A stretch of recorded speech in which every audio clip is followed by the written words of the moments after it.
नमस्कार मित्रों, आइए संस्कृति धर्म यात्रा यूट्यूब चैनल पर आप सभी मित्रों का हार्दिक स्वागत है।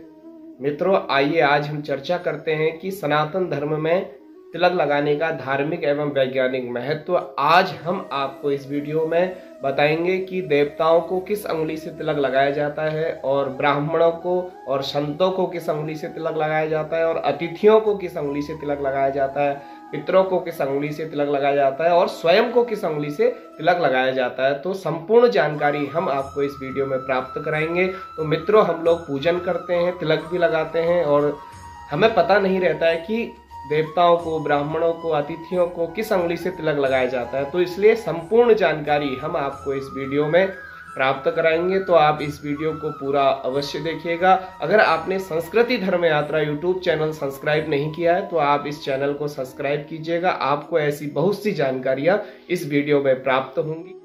मित्रों, सनातन धर्म में मस्तक पर तिलक लगाना बहुत ही शुभ एवं महत्वपूर्ण माना गया है।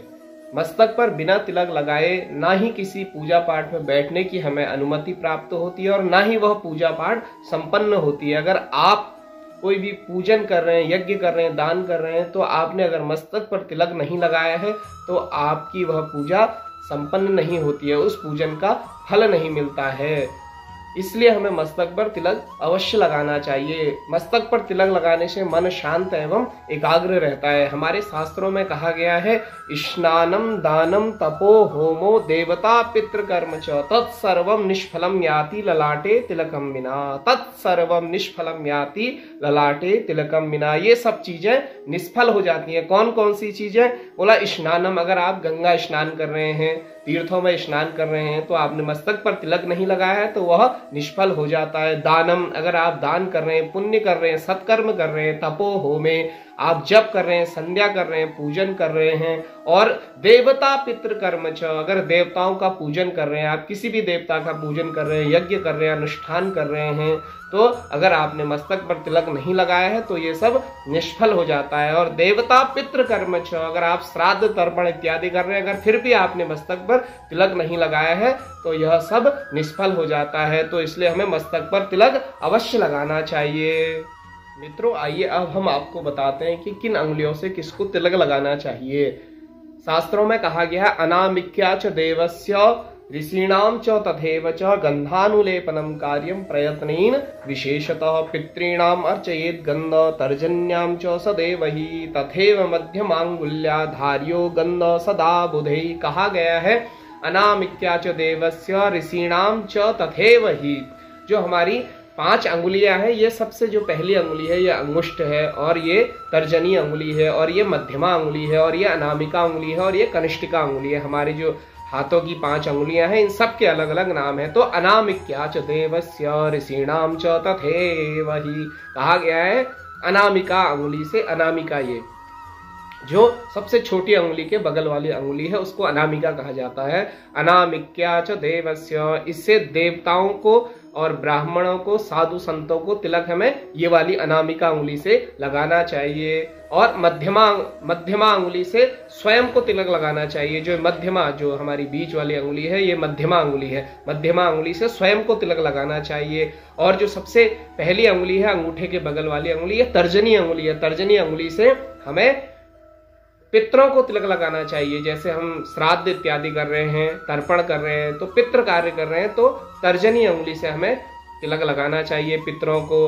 और कोई भी अतिथि आता है तो उसको अंगूठे से तिलक लगाना चाहिए। किसी हम दूसरे को तिलक लगा रहे हैं, कोई अतिथि है तो उसे विजय तिलक लगाना चाहिए, अंगूठे से तिलक लगाना चाहिए। और ये सबसे जो छोटी अंगुली है, यह तिलक लगाने में यूज नहीं करनी चाहिए। इस बात का अवश्य ध्यान रखना है। तो इसलिए हमें समस्त बातों का ध्यान रखना है कि किसको किस अंगुली से तिलक लगाना चाहिए। और कहा गया है, अनामिका शांतिदा प्रोक्ता मध्यमा आयुष्य करी भवेत अंगुष्ठ पुष्टिदा प्रोक्ता तर्जनी मोक्षदायिका। कहा गया है कि अनामिका अंगुली से तिलक लगाने से शांति की प्राप्ति होती है।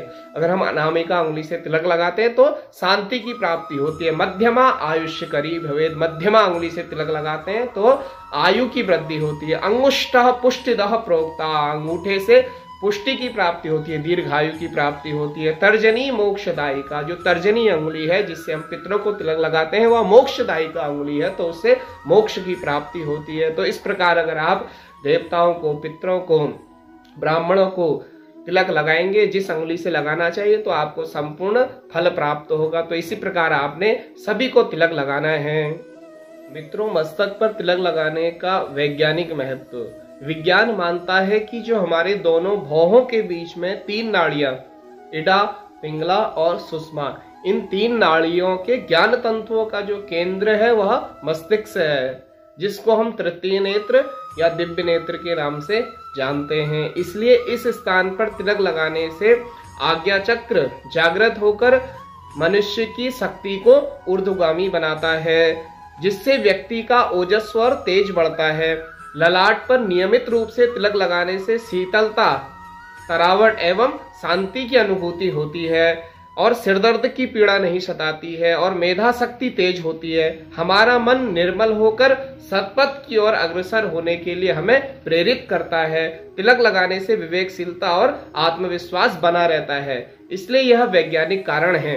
विज्ञान ने भी हमारे तिलक में बहुत से कारण खोजे हैं, तो इसलिए विज्ञान भी मानता है कि तिलक लगाना मस्तक पर अवश्य चाहिए। तो मित्रों, इसलिए हमें मस्तक पर तिलक अवश्य लगाना चाहिए, क्योंकि अगर हम तिलक नहीं लगाते हैं तो हमारे सनातन धर्म में हम जितने भी पूजन पाठ, दर्शन, मंदिर इत्यादि जाते हैं तो वह सब निष्फल हो जाता है। कृत्वा भाल तिलकम सर्व कर्म निरर्थकम, सारे कर्म हमारे जो है वह निरर्थक हो जाते हैं। तो इसलिए हम भी जब भी पूजन करें, पाठ करें, सत्कर्म करें, दान करें, पुण्य करें, मंदिर दर्शन करने जाएं, गंगा स्नान करें, तीर्थों में स्नान करें, तो तिलक मस्तक पर अवश्य लगा के हमें ये सब कार्य करने चाहिए। अगर हमारे मस्तक पर तिलक नहीं है तो ये हमारे सारे कार्य निष्फल हो जाते हैं। तो मित्रों, इसलिए हमें मस्तक पर तिलक अवश्य लगाना चाहिए।